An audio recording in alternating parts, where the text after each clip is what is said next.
Well, shalom everybody.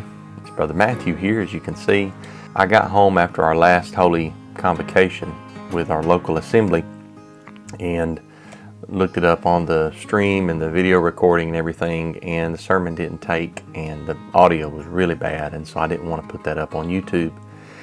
And so this is one of those rare cases where I'm having to redo the sermon and you get to hear it directly. I do want to say that I love and appreciate everybody that constantly give good, kind, and encouraging comments on the studies that I do. I probably get 9 times to 1 encouraging comments versus discouraging, I would say. So I greatly appreciate that, and we're going to get into a study today that I think is well needed. I had intended to teach on shekels, more of the bride price, and the worth of marriage. I will do that the next time that I teach on this subject, which will be in about 2 weeks. For now, I want to cover something that I think is much needed before we get to Exodus 22:17b. I want to cover something that I think is much needed. We'll begin by reading Exodus 22:16 through 17, and then we'll look at another text that I believe is parallel to this one. Exodus 22:16 through 17, HCSB. When a man seduces a virgin who was not promised in marriage and he has sexual relations with her, he must certainly pay the bridal price for her to be his wife. If her father absolutely refuses to give her to him, he must pay an amount in silver equal to the bridal price for virgins. I want to go to a parallel text, and before we do, by parallel text, I mention that often, I mean another text that talks about the exact same law or same subject with a little bit different wording. It may have less information in one instance and more information in another instance. Think about the Sabbath commandment in Exodus 28 through 11 versus Deuteronomy 5:12 through 15. In Exodus 20, in the giving of the 10 words or 10 commandments, the reason for Sabbath is to be kept, no work on the Sabbath, but the reason given is for in 6 days Yahweh made heaven and earth, the sea and all that is in them, and therefore he rested the 7th day. But when you get to Deuteronomy 5, in the second giving of the law, 12 through 15, in that giving of the 10 commandments, the reason for Sabbath observance is not creation. Creation is not mentioned. That doesn't mean that the author of Deuteronomy was contradicting the author of Exodus. I actually believe Prophet Moshe wrote both. What it means is that there is an additional reason why we should keep the Sabbath. That particular reason there has to do with the Exodus from the land of Egypt in verses 12 through 15 of Deuteronomy chapter 5. So those texts are parallel. They're not contradictory. They're not to be taken one over the other. It's just understanding that both texts are talking about the same subject matter, and there is a little bit different information that can be harmonized when we look at each text in its respective context. So let's go from there to Deuteronomy chapter 22, verses 28 through 29. If a man encounters a young woman, a virgin who is not engaged, takes hold of her and rapes her, and they are discovered, the man who raped her must give the young woman's father 50 silver shekels, and she must become his wife because he violated her. He cannot divorce her as long as he lives. I mentioned in an earlier sermon that some atheists and some Christians who don't like the Old Testament law and believe the law has been abolished, they'll bring up Exodus 22:16 through 17 and say that in the Old Testament, God requires a woman to marry her rapist.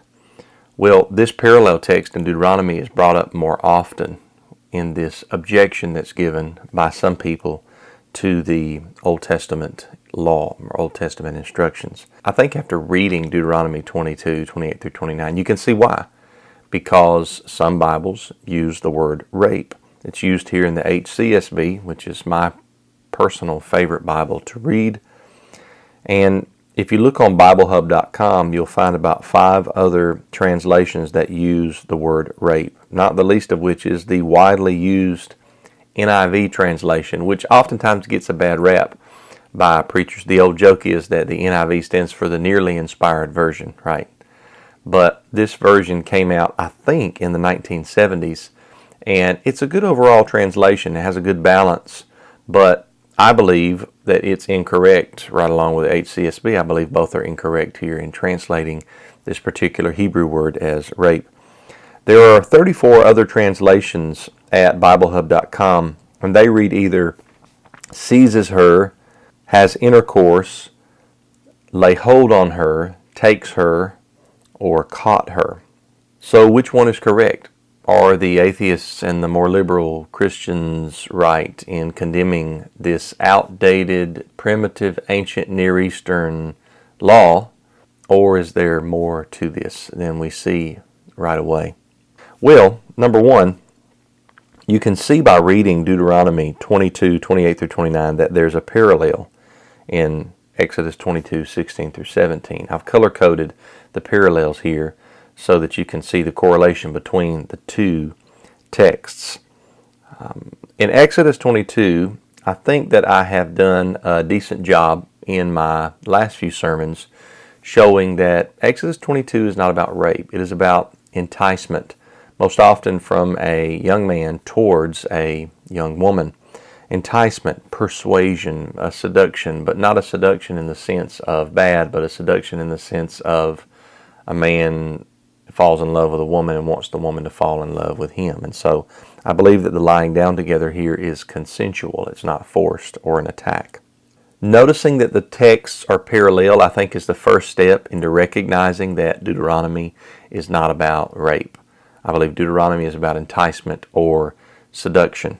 I'm saying that rape is a bad translation in the HCSB and in the NIV. That may come as a shock to some people because some people think that we're never allowed to disagree with scholars. I know some people that bring up scholars as though it's the end-all be-all, but the reality is when you do in-depth study in the scholarly world, you'll find that oftentimes scholars disagree among themselves. I've even watched videos where men in a Bible translation committee will disagree with each other about how a word gets translated. And I'm not sure if majority rules in those cases, but I think that there should be a change in both HCSB and the NIV, that the word rape should be removed from Deuteronomy 22, verse 28. It's not only I that think that, but there's a scholar by the name of Sandra Richter that I would highly recommend that you read her article on this subject. And also, I think she was interviewed by Preston Sprinkle in regards to this particular law. There's another thing. There is another law that she comments on as well in the book of Deuteronomy, but I think it's this one in particular that they begin to talk about, and I think she does a great job. I think the title of the video is, Does the Old Testament Dehumanize Women? I'll link it in the show comments below. If you are a Bible student and you are not familiar with the NET Bible, sometimes called the Net Bible, then you need to change that.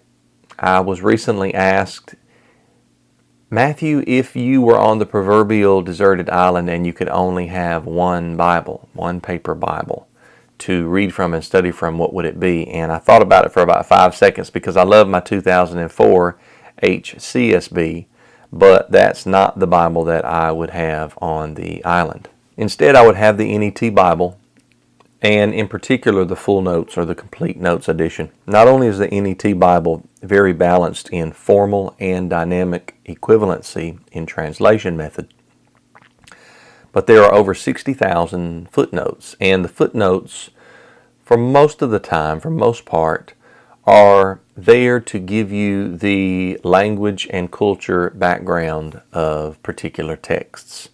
Some study Bibles are not that great because they're really denominationally slanted and they're pushing a lot more dogma than they are of just the facts. And so a good scholar of the Bible will look at all the facts, not be afraid to change and go where the evidence leads. And I think a good Bible student will do the same.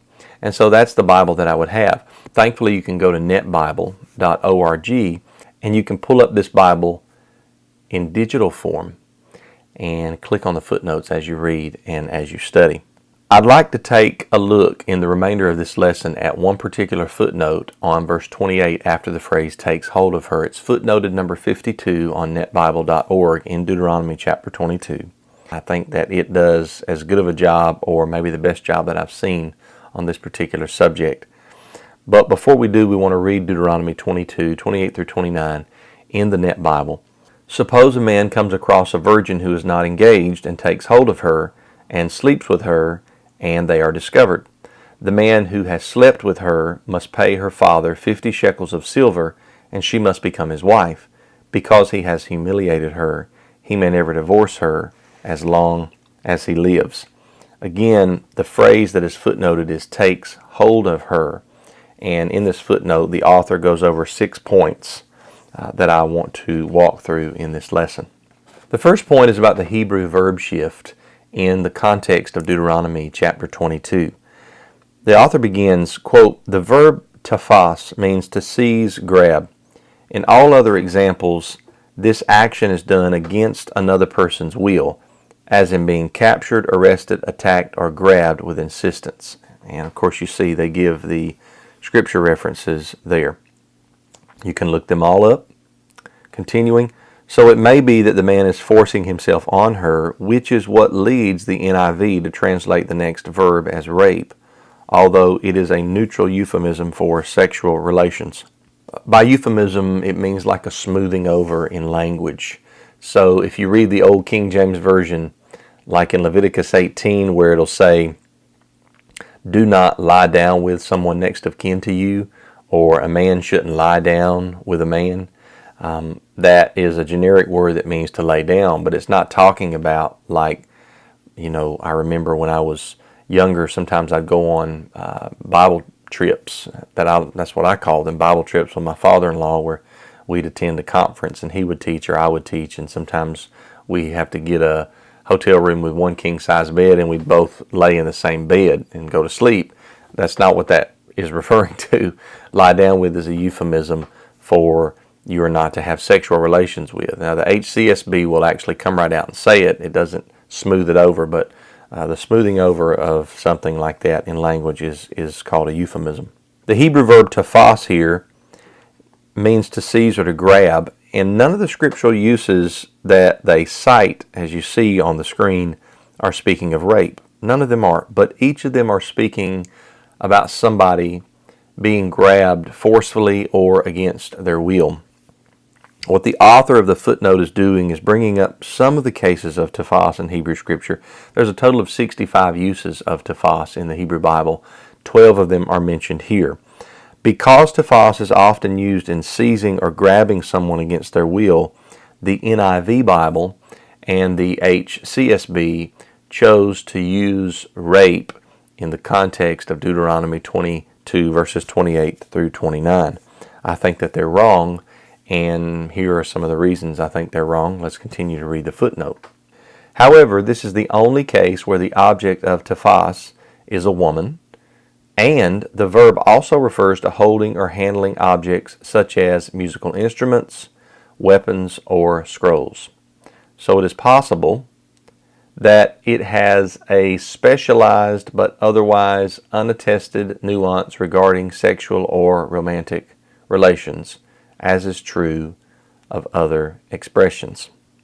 Now we've got a bit more information. I told you these footnotes are great. The note points out that Deuteronomy 22 verse 28 is a unique use of tafas, specifically because the object here is a woman, and in the examples that it cited before in the footnote, the object was always a man. So that's unique. Also, if you study the Hebrew Bible, you'll find other uses of tafas where the object seized or grabbed is non-personal. For example, in Genesis 4:21, you can tafas an instrument. It talks about those who handle or play the flute and the harp. In Jeremiah 2 verse 8, it speaks of a priest that holds or handles a Torah scroll, and that's tafas. And in Jeremiah 46 verse 9, it shows that you can tafas a shield or a bow and arrow. And in all of these cases, there is a different use than grabbing somebody, some person, against their will. So the author is suggesting that there is a specialized use of tafas in Deuteronomy 22:28 because the object is a woman and because of the context clues that are given. The next part of the footnote, it says several contextual clues point away from rape and toward a consensual relationship. The verb, which seems to express force, is different from the verb of force in the rape case in verse 25. So the author here believes the context holds true to the parallel text in Exodus chapter 22. They then list 6 points of context clues that would lead us to believe that this is not talking about rape, but rather consensual intimacy. The first that they list is the verb shift. There's a verb shift from verses 25 through 27 and verses 28 through 29. That's significant because 25 through 27 comes right before 28 through 29. So it's very significant there. Look at verse 25 through 27. But if the man encounters an engaged woman in the open country and he seizes and rapes her, only the man who raped her must die. This is HCSB, by the way. Do nothing to the young woman because she is not guilty of an offense deserving death. This case is just like one in which a man attacks his neighbor and murders him. When he found her in the field, the engaged woman cried out, but there was no one to rescue her. So here we see that the Torah condemns rape. I'm not sure there could be a clearer case of a condemnation of rape in the Torah. But the Hebrew word used here is not tafas, but rather the word chazak. That's a fun word to say. The first part of it is kind of like that throat sound, chazak, and then it's a hard K sound there on the end. The word chazak in the Hebrew Bible doesn't mean rape in and of itself, but it's a word when you look at it, has to do with force, strength, and prevailing. And we know in this case that rape is the crime because the woman is not put to death. There's nothing worthy in her of being put to death. She was overpowered. She was raped. Only the man shall be put to death. The text likens it to murder, like when somebody schemes against his neighbor and murders him. So there's only one person at fault here. Now, there are cases where both parties in a sexual sin should be put to death, but that's because the sin is consensual. If chazak is used in verses 25 through 27, and the author shifts from that verb to tafas in verses 28 through 29, why the shift if both cases are the same? I think that's an excellent first point. I think if that's the only point that we had, it would be sufficient, but it's not the only point that we have. Continuing, point number 2, the context distinguishes consequences based on whether the girl cried out, an expression of protest and a basis for distinguishing consent or force. But this case law does not mention her outcry, which would have clarified a forcible act. While part of what is unique in this case is that the girl is not engaged, it is reasonable to expect the issue of consent to continue to apply. The overall context of Deuteronomy 22:13 through 30 has to do with sins/crimes relating to sexual dealings between men and women. And in that context, there's a clear case where a female either cries out because she's forced or raped, or does not cry out because of consent. Think about adultery in this instance. In this context, it says if a man is found sleeping with another man's wife, they must both be put to death. Why both? Because adultery is a consensual sexual sin. Both the man and the woman know what they're doing. They both want to transgress in that moment, and therefore they're both guilty of the sin. In another case where the girl cries out, there's no guilt with the girl because she does not want what is happening to happen to her, but she's overpowered by the strength and the force of the man.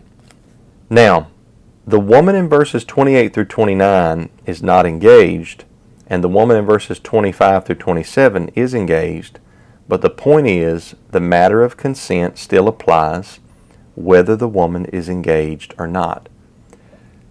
A woman doesn't just have to be engaged for there to be a true act of rape committed against that woman. What about an unbetrothed non-virgin woman? What about a woman who is not a virgin and she's been divorced or maybe widowed and she is attacked and raped? Does it not count because she's an unbetrothed non-virgin woman? Or what about a married woman? There's a difference in the Bible, according to Deuteronomy 20 verse 7, between betrothal and marriage. Even though betrothal is a legally binding promise, there's still a difference. Once the woman has become married and consummated that marriage with her husband, can that woman no longer be raped because she's not just an engaged or betrothed woman? You see, that's silly. It doesn't make sense. So, therefore, the unbetrothed virgin girl in 28 through 29, she could be raped. And so the author here of the footnote makes a tremendous point in that the girl in 28 through 29 is not said to cry out, like the girl in 25 through 27 is. And so therefore it is leaning towards this consensual sexual act, not an act of force. That, I think, goes right along with Exodus 22, 16 through 17. I think it's a great second point. Point number 3. The penalty is less than that of a man who slanders his new wife, and certainly less than the sentence for rape. Another excellent point, I would say, in the footnote. What is the penalty for rape? According to 25 through 27, it is death. It's likened to murder. What is the penalty for accusing a woman you've betrothed of sleeping around and it turning out to be a false accusation? In verses 13 through 19 in Deuteronomy 22, we have a case where a man is betrothed to a woman, so he hasn't taken her in marriage yet, and then either before or on their wedding night, or maybe shortly thereafter, he makes an accusation against her. The accusation could be made because maybe he just doesn't like her, or maybe he really thinks that such is the case, that she's been promiscuous. She was betrothed. She was promised to him. He was promised to her, and she had ran around on him during the betrothal process. Well, according to that text, if he's right, she's to be put to death because she has consensually, willingly broken the betrothal process. But what if he is wrong? Well, the text says that he is to be punished. If you dig a little bit deeper into that punishment, it is most likely a flogging. Deuteronomy 25, right there at the beginning of the chapter, mentions that there are sins worthy of a public flogging, as long as it's not more than 40 lashes. Traditionally, Judaism eventually would only give up to 39 lashes so that they made careful to not break the 40 lash law. And so the man would get anywhere from 1 to probably 39 lashes in public. He would have to pay 100 silver shekels, and then he was not allowed to divorce her for the rest of his life. Knowing the penalty for rape, knowing the penalty for a false accusation of promiscuity, and now we look at the penalty in verses 28 through 29 when a man tafas an unbetrothed virgin woman. What's the penalty? There's nothing there said about a flogging or a punishment, and it's 50 silver shekels, not 100, so it's half as many shekels, and then it is also, he may never divorce her as long as he lives. 28 through 29 is a less punishment than 13 through 19 in the false accusation, or 25 through 27 in the rape. Shows that 28 through 29 leans towards this act not being rape, but rather intimacy because of a persuasion from the young man. I think that's a great third point. Point number 4, Quote, the expression, and they are discovered, at the end of verse 28 uses the same wording as the expression in verse 22, which involves a consensual act. Do you see there at the end of verse 28 where it says, and they are discovered?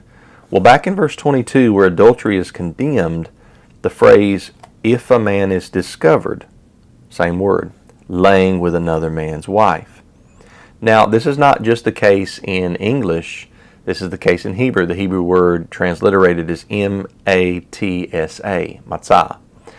Your Bible may say they be found in both verse 28 and verse 22. The point is that the same Hebrew word and its equivalent in English is used in both cases. We know back in verse 22 that the adultery is consensual sex between a man and a woman. So because the phrase and they are discovered or and they are found is used again in verses 28 through 29, that would also be an act of consensual sex between a young man and a young woman. Great fourth point. I love these points that the author of the footnote in the NET Bible is bringing to light. Whenever we read anything, we want to always think critically. We don't just want to accept something because a scholar or a study Bible says that it's true, but we don't want to just reject it outright because it's a scholar or a study Bible. The fifth point is the only point that I disagree with the footnote on, and I could be wrong. I am not the end-all, be-all. I told somebody one time I'm not the Torah community's pope. I don't get to make all the decisions. I'm just a man who does diligently study the Bible. I've studied the Torah in specific for a living, just like Ezra 7 verse 10.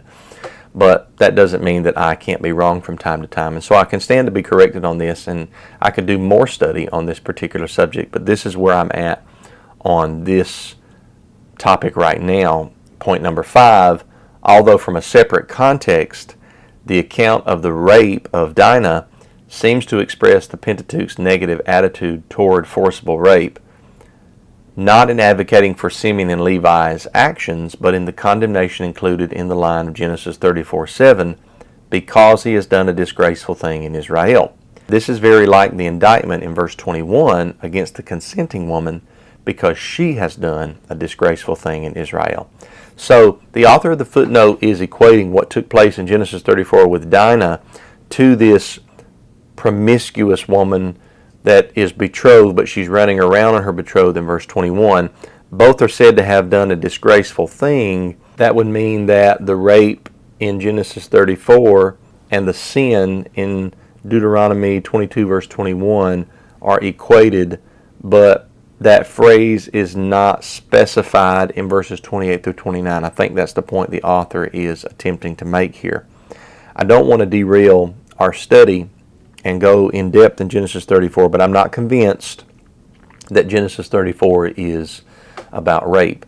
There's a man by the name of Shechem there, and when Dinah goes out to fellowship with the daughters of the land, the daughters of Canaan, Shechem sees her, he takes her, and he lies with her. And takes her is not the verb chazak, it is not the verb tafas, it is the Hebrew verb lakach. And that is a word that is used a lot more frequently in the Hebrew Bible, almost 1,000 times, but it just means to take, like in Genesis 2 where Yahweh took Adam and put him in the Garden of Eden. That's lakach. And also in Genesis 7, I believe, where it says, take unto thee of the clean animals by sevens, that again is the same Hebrew verb there. So it's just a Hebrew verb that means to take something. I think that Shechem enticed Dinah, and that it wasn't forced, it wasn't an attack, and she laid down with him, and he went against the proper protocol of going to her father first. And so that's why it could have been a disgraceful thing. Genesis 34 does say that Shechem defiled Dinah, but again, it could be a defilation because he didn't ask her father for her hand in marriage at first and abide by the proper parameters that a young man who wants to be with and marry a young woman should follow. Also, it could be a defilation because Shechem was an uncircumcised Hivite, which is one of the nations of Canaan. And so he could have been a hoodlum. We're not told specifically about his lifestyle necessarily, but being an uncircumcised Hivite could have made it a disgraceful thing and a defilation. I'm not convinced that Genesis 34 is a rape case. I could be corrected on that, but I'll leave it at that for now. My final point is number 6 in the NET footnote, and it says this: the penalty of not being allowed to divorce her sounds like verse 19, where the man is punished for disgracing his wife unfairly. His attempted divorce fails, and he must provide for her thereafter. The probable point of not being allowed to divorce her. Here too, if his holding her is not forced, but instead he has seduced her, he is not allowed to claim that his new wife is not pure, since he is the culprit. And so he must take responsibility for her, cannot divorce her, and must provide for her as a husband thereafter. The point here is back in verse 19, where the man falsely accuses his betrothed of sleeping around, so he's flogged, pays 100 shekels of silver, can never divorce her. That's parallel to can never divorce her in Deuteronomy 22, verse 29. In both cases, there is no rape involved, right? In Deuteronomy 22:19, the man's made a false accusation. No rape's involved. The penalty, part of it is the responsibility. He can never divorce her. Same thing in verse 29. So it leans towards no rape being involved, but rather it makes more sense for it to be a consensual act. I think it's another great point, and I will say 5 out of 6 points from the NET footnote is great. I think 5 of those points are pretty rock solid. Deuteronomy 22:28 through 29 is not rape. It's a consensual act due to a young man enticing a young woman prior to him asking her father for her hand in marriage and them being betrothed. The parallels are obvious when you look at both texts side by side, and here on the screen I have corrected the HCSB and put "and sleeps with her" and the man who slept with her in verse 28. There are minor differences, but the minor differences don't negate the parallel, just like with the Sabbath command. For instance, in Exodus 22, the amount in silver is mentioned, but it's not specified. In Deuteronomy 22, the amount in silver is mentioned as 50 shekels. That's not a contradictory, that's just different information in both texts that can be harmonized together quite easily, I might add. In Deuteronomy 22, the father's refusal isn't mentioned, but in Exodus 22, it is. But yet Deuteronomy 22 does mention you have to give the woman's father 50 silver shekels. Okay, so father is mentioned in both. The refusal that the father has as his right is in Exodus 22. It covers both texts. In Exodus 22, the requirement of no divorce is not mentioned, but in Deuteronomy 22 it is. And that makes sense, because if that wasn't part of the penalty, the young man could just say, hey, I want to divorce her and get rid of her. But Yahweh says no. You can't entice, sleep with, and in many cases get pregnant a young woman and then leave. Now that's what happens a lot in our country. I see young single mothers all the time, and when you get to know them and get to talk to them, and you eventually find out the dad is nowhere to be found because he had sex with a young girl, he got her pregnant, and then boom, he got out of Dodge. He said, I'm not going to take responsibility for what I did. I wanted the immediate pleasure, and then I don't want the responsibility. If we lived under the days of the law of Moshe, the law of Yahweh through the mouth of Moshe, then that young man will be put to death. It's not because this particular action calls for the death penalty, but it's because in the book of Deuteronomy, we're told that in a judicial court case in Israel, when you do not abide by the judgment that is given to you by the priest and the judges, you're to be put to death. Somebody asked me in a recent sermon where I talked about theft, where there's anywhere from a 2 to a 5-fold restitution that is to be given, not to the government, but to the victim of the theft. They said, well, what if the person just doesn't want to pay? How are you going to make them pay? This is how. In Israel, when they didn't want to pay, the priest or the judge said, okay, you don't want to pay? We're we're going to put you to death. I think that most people, if they're faced with the option of either making restitution, even if it's fivefold, if they're faced with that option, or death, they're going to say, I'm going to make restitution. See, blessed is the nation whose mighty one is Yahweh. The penal sanctions or the civil law is primarily to Israel in the Torah. But what does Deuteronomy 4 say? When people see Israel abiding by the Torah, they say, you're a wise and understanding nation. You have a great mighty one. We want to be like you. And so any nation that picks up and abides by the civil law, that nation will be a blessed nation. The President of the United States could wake up tomorrow. It would be a miracle. But he could wake up tomorrow and say, I had a dream and Yahweh told me we've got to abide by his law. They'd probably kick him out of office. But if he stayed in there and gave everybody like a 6-month probation period to familiarize themselves with the law we were going to abide by, if it was genuinely held as the standard, and cases like murder and theft and rape, etc., were dealt with according to the law of Yahweh, you would see the crime rate drop drastically. But because sentence against a crime is not executed speedily, it is therefore in the hearts of the sons of men to do evil. When people know there's no repercussion for their crime, or not a real huge repercussion for their crime, when a murderer knows that he may still get to spend 30 years living, even if it's in prison, that's not a deterrent to that crime.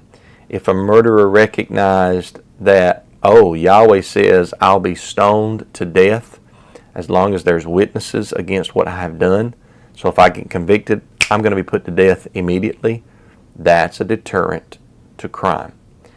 So also this is. Young men that are listening to me or that are watching me right now, you don't have a right to seduce a woman, whether she's a virgin or not a virgin.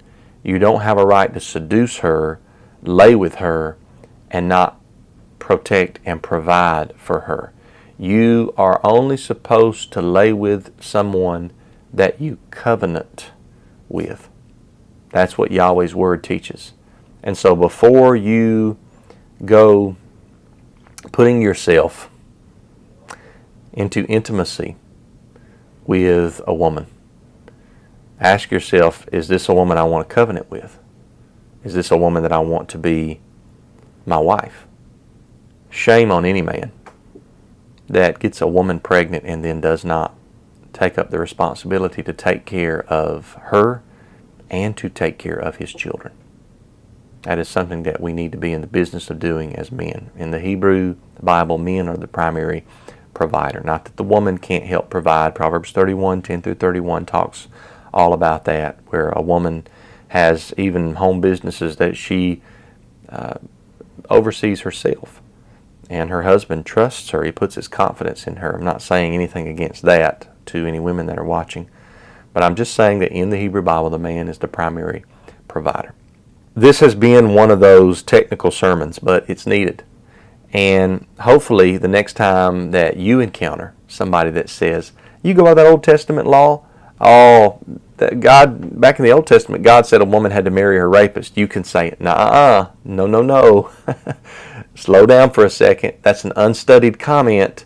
That's an ignorant comment. Let me explain to you what Deuteronomy 22, 28 through 29 is saying. You might point them to this lesson, but you may not have to. You may do study yourself and be able to give an answer for the hope that lies within you. Give it in meekness, give it in gentleness, Peter says in his epistle, but yet give the answer.